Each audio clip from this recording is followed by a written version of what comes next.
On February 19, 2025, President Donald Trump signed an executive order aimed at expanding access to in vitro fertilization, or IVF, treatments. This move came as a surprise to some, considering the lack of concrete legislative action on the issue during his presidency. The executive order, while light on specifics, directs federal agencies to explore options for making IVF more affordable and accessible. This includes examining potential avenues for government funding and encouraging private insurance companies to cover IVF treatments. However, the executive order has faced criticism for its lack of concrete measures to ensure insurance coverage for IVF.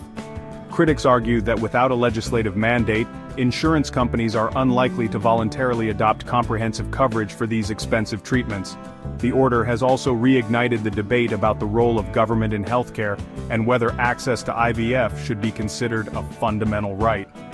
Despite the criticisms, the executive order has been welcomed by some fertility advocates who see it as a step in the right direction. They argue that it brings much-needed attention to the issue of IVF affordability and could pave the way for future legislation.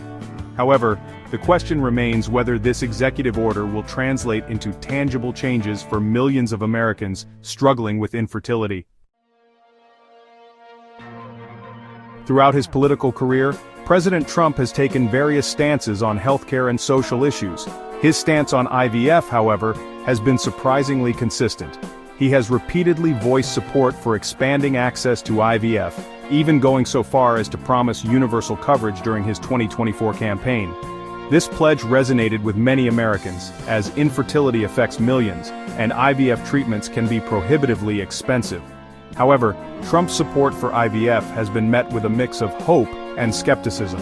Some see it as a genuine attempt to address a pressing healthcare issue, while others view it as a calculated political maneuver.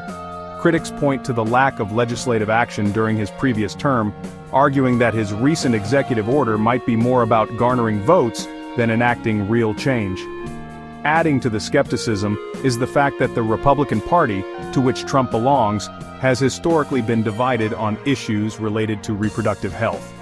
While some Republicans support expanding access to IVF, others oppose it on moral or religious grounds. This internal division within the party raises questions about the level of legislative support Trump can realistically expect for his IVF initiatives. The 2024 election saw reproductive rights take center stage in a way rarely seen before. The debate over abortion access, reignited by the Supreme Court's overturning of Roe v. Wade, spilled over into other areas of reproductive health care, including IVF. Trump's focus on IVF access,